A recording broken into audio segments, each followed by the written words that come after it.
नमस्कार। तो आज का सेशन हमारा जो होगा वो इलाहाबाद विश्वविद्यालय से एंट्रेंस एग्ज़ाम की जो संबंधित जो महत्वपूर्ण क्वेश्चन हैं उनको यहाँ पे हम डिस्कशन करेंगे। क्योंकि इस बार जो पेपर है वो एनटीए करा रही है, ठीक है।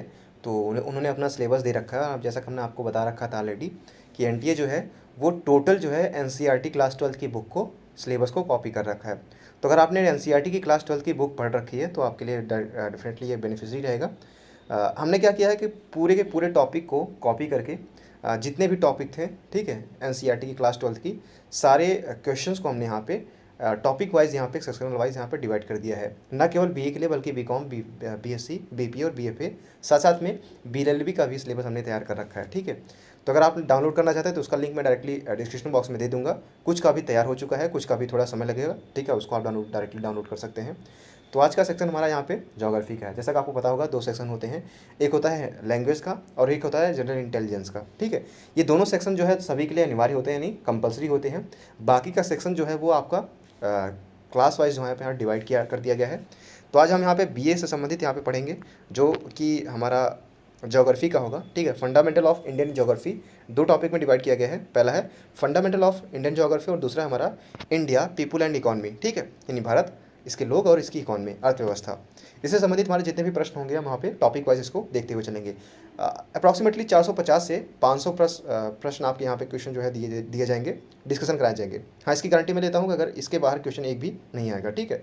अगर आप इसने 500 तैयार कर लेते हैं तो आप 500 में से 50 क्वेश्चन जो है डेफिनेटली बड़े आसानी से, एक भी क्वेश्चन यहाँ पे बाहर नहीं पूछा जाएगा, क्योंकि एनटीए पहली बार करा रही है। तो डेफिनेटली वो सिलेबस के बाहर क्वेश्चन जो है पूछ ही नहीं सकती, और जितना उन्होंने दिया है उतना हम सारे सिलेबस को यहाँ पे इस पीडीएफ के माध्यम से कवर अप कर देंगे, ठीक है। तो ये देख लेते हैं, पहला हमारा टॉपिक होगा, हमारा पहला टॉपिक होगा human geography, nature and subject areas, ठीक है। पहला प्रश्न इससे हमारा होगा निम्नलिखित में से कौन सा एक मानव भूगोल से संबंधित नहीं है, ठीक है। पहला क्या है कि निम्नलिखित में से कौन सा एक मानव भूगोल से संबंधित नहीं है, ये आपको बताना है।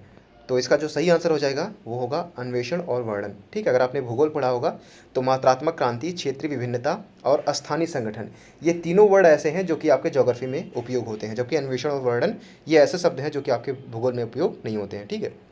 अगला हमारा दूसरा प्रश्न है कि आधुनिक मानव भूगोल के जनक कौन है। ये काफ़ी इंपॉर्टेंट है, ठीक है, इसको आप बता लीजिएगा कि आधुनिक मानव भूगोल के जनक कौन है।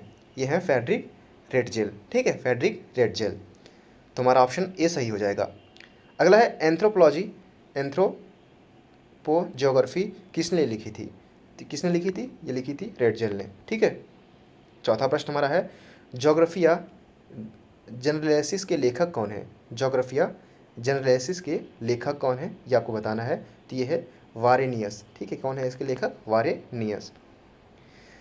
वहीं पांचवा प्रश्न हमारा है कि 1990 का दशक भूगोल के किस उपागम के लिए जाना जाता है। 1990 का जो दशक है वो भूगोल के किस उपागम के लिए जाना जाता है, ये आपको बताना है। तो किसके लिए जाना जाता है, ये आधुनिकतावाद के लिए जाना जाता है, ठीक है। तो हमारा ऑप्शन बी जो होगा वो सही हो जाएगा। वही अगला प्रश्न हमारा छठा नंबर है, किसने कहा मानव प्रकृति का दास है।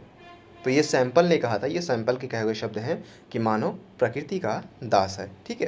तो ऑप्शन सी हमारा सही हो जाएगा। ऑप्शन को मैं पढ़ नहीं रहा हूँ क्योंकि ये आपका टाइम कंज्यूम कर लेगा, ठीक है। तो मैं, क्योंकि आप जब पीडीएफ डाउनलोड करेंगे तो उससे आप खुद यहाँ पे दे सकते हैं। अगर आप कहेंगे तो मैं इसका क्लास 12 की जितने भी सिलेबस है मैं उसकी एनसीईआरटी बुक को marathon class as a marathon class में चला दूंगा, ठीक है, पढ़वा दूंगा। इसके साथ ही साथ में आपका जो है अलग अलग सर जो है सारे सेक्शन वाइज यहाँ पे आपने तैयार किया है, उसको आप यहाँ पे पढ़ लेंगे तो सारी चीज़ें कन्फ्यूजन दूर हो जाएगी और बड़े आसानी से क्वेश्चन आप यहाँ पे सॉल्व कर पाएंगे। अगला हमारा 7वां नंबर प्रश्न है कि मानव भूगोल का जनक किसे कहा जाता है। तो मानव भूगोल का जनक रेटजेल को कहा जाता है। किसको कहा जाता है, रेटजेल को। ऑप्शन डी हमारा, option D will be the correct answer, ठीक है। वहीं 8वां प्रश्न हमारा है कि नव निश्चयवाद के प्रवर्तक कौन थे। किसके, नव निश्चयवाद के प्रवर्तक आपसे पूछा गया है। तो नव निश्चयवाद के प्रवर्तक कौन थे, ये थे टेलर, ठीक। Option A will be the correct answer. वहीं मैं बात करूं नियतिवादी के विचारक कौन है। नियतिवादी के विचारक कौन है, क्योंकि ये टॉपिक वाइज दिया गया है तो सेक्शन वाइज में जो टॉपिक से, उस टॉपिक से जितने भी संबंधित प्रश्न होंगे वही टॉपिक के प्रश्न यहाँ पे शामिल होते हैं, ठीक है। तो पेशेंस रखिएगा, सभी टॉपिक को हम डिस्कशन कर लेंगे तो आपको खुद एक कॉन्फिडेंस यहाँ पे बूस्टअप हो जाएगा, ठीक है। उसकी चिंता मत कीजिएगा। नियतिवादी के विचारक कौन थे, ये आपसे पूछा गया है। देखिए इसमें से कोई ऑप्शन सही नहीं है, ये आपको कमेंट बॉक्स के माध्यम से बताना है। अगर नहीं बताएंगे तो मैं पिन कर दूंगा, ठीक है, डिस्क्रिप्शन बॉक्स में। हालांकि आप लोग भी पार्टिसिपेट करेंगे तो इससे क्या होता है कि एक्टिवेशन का पता चलता है, ठीक है, कि आप लोग भी एक्टिव हैं, जो चीज़ें मैं पूछ रहा हूँ वो चीज़ें आपके समझ में आ रही हैं, उसका आंसर भी आप यहाँ पे दे रहे हैं। अगला हमारा है 10वां नंबर कि संभववाद शब्द का प्रयोग सर्वप्रथम किस फ्रांसीसी विद्वान द्वारा किया गया था। किसका प्रयोग? संभववाद। कौन से? फ्रांसीसी विद्वान, ठीक है। तो सर्वप्रथम प्रयोग किसके द्वारा किया गया था? तो ये फैजी के द्वारा किया गया था संभववाद का प्रयोग, ठीक है। 11 नंबर हमारा प्रश्न है कि कौन सामाजिक भूगोल का उपक्षेत्र नहीं है? कौन सामाजिक भूगोल का उपक्षेत्र नहीं है? देखिए, लिंग भूगोल ये सामाजिक भूगोल का क्षेत्र है के अंतर्गत आता है। सांस्कृतिक भूगोल ये भी सामाजिक भूगोल के क्षेत्र के अंतर्गत आता है। सैन्य भूगोल ये भी सामाजिक क्षेत्र भूगोल के अंतर्गत आता है, जबकि चिकित्सा भूगोल इसके अंतर्गत नहीं आता है। तो option D will be the correct answer. अगला हमारा प्रश्न है 12 नंबर कि निम्नलिखित में से कौन सा एक भौगोलिक सूचना का स्रोत नहीं है? ठीक, तो निम्नलिखित में से कौन सा एक भौगोलिक सूचना का स्रोत नहीं है, ये आपसे पूछा गया है। देखिए, नहीं है पे आप विशेष तरीके से ध्यान देंगे, क्योंकि यहाँ पे जो है काफ़ी प्रश्न कई बार गलत हो जाते हैं, ठीक है। नहीं है और है पे, तो आपसे पूछा गया कि भौगोलिक सूचना का क्षेत्र नहीं है, तो प्राचीन महाकाव्य यहाँ पे भौगोलिक सूचना का क्षेत्र नहीं है, जबकि यात्रियों के विवरण, प्राचीन मानचित्र, चंद्रमा से चट्टानी पदार्थों के नमूने, ये सभी भौगोलिक सूचना के क्षेत्र स्रोत के अंतर्गत आते हैं, ठीक है। अगला है नवनिश्चयवाद से संबंधित कौन है? नवनिश्चयवाद से आपसे पूछा गया है, तो नवनिश्चयवाद से संबंधित कौन है? ये हैं टेलर, ठीक। अगला है संभववाद अवधारणा में किस घटक को महत्वपूर्ण माना गया है? तो आपसे पूछा क्या गया है कि संभववाद अवधारणा में किस घटक को महत्वपूर्ण माना गया है? तो संभववाद में प्राकृतिक घटक एवं मानवीय घटक को महत्वपूर्ण माना गया है, ठीक है। किसको? प्राकृतिक घटक एवं मानवीय घटक को। वहीं 15 नंबर आपका प्रश्न है कि निम्नलिखित में से कौन सा मानव के मूल आवश्यकता से संबंधित नहीं है? देखिए, कृषि, गृह निर्माण और वस्त्र उद्योग ये तीनों मानव की मूल आवश्यकता से संबंधित हैं, जबकि परिवहन यहाँ पे इसके बाहर आता है, ठीक है। तो मानव की मूल आवश्यकताओं से परिवहन ये जो है बाहर हो जाएगा, ठीक। वही अगला प्रश्न आपसे पूछा गया है 16 नंबर कि प्रकृति और मानव के बीच पारस्परिक क्रिया का सबसे महत्वपूर्ण कारक कौन सा है?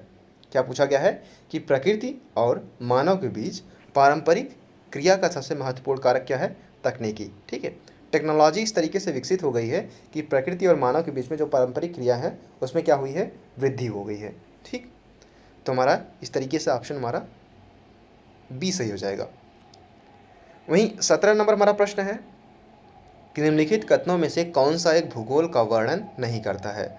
देखिए, मानव और पर्यावरण के बीच अंतर संबंधों का अध्ययन, ये भूगोल का तो अध्ययन साफ तौर पर आपको दिखता ही है, ठीक है। द्वैता पर आश्रित, ये आपने भूगोल पढ़ा होगा तो ये आपको समझ में आएगा। इसके साथ ही साथ में प्रौद्योगिकी के विकास के फलस्वरूप समय में प्रासंगिक नहीं, प्रौद्योगिकी के विकास के फलस्वरूप समय में प्रासंगिक नहीं। तो इसका सही आंसर जो हो जाएगा वो भूगोल का वर्णन नहीं करता है, वो है समाकलन अनुशासनात्मक, ठीक। तो ऑप्शन ए हमारा सही हो जाएगा। अगला हमारा है निम्नलिखित में से कौन विद्वान मानव भूगोल से संबंधित नहीं है? ठीक है, तो आपसे पूछा गया है। देखिए, इसमें दो प्रश्न पूछ सकते हैं, एक संबंधित है, एक संबंधित नहीं है। तो सैम्पल, रैटजेल और हटिंगटन, ये तीनों जो हैं ये भूगोल से संबंधित हैं, ठीक है, मानव भूगोल से संबंधित है, जबकि बर्टेड रसल ये मानव भूगोल से संबंधित, ह्यूमन ज्योग्राफी से संबंधित नहीं है, ठीक है।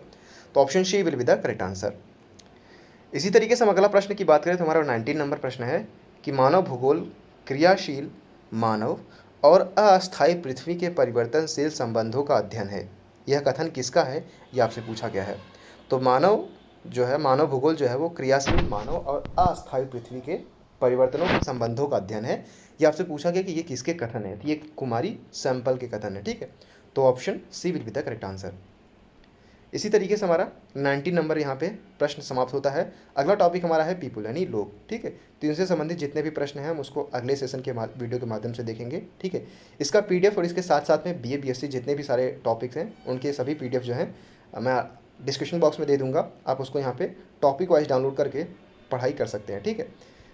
इसके साथ ही मैं सोशल मीडिया का लिंक भी दे दूँगा, अगर आपको कोई भी डाउट है तो आप वहाँ पर पूछ सकते हैं या फिर आप कमेंट बॉक्स के माध्यम से भी पूछ सकते हैं, ठीक है। Thank you so much, keep loving, keep supporting and keep stay with us. Thank you so much.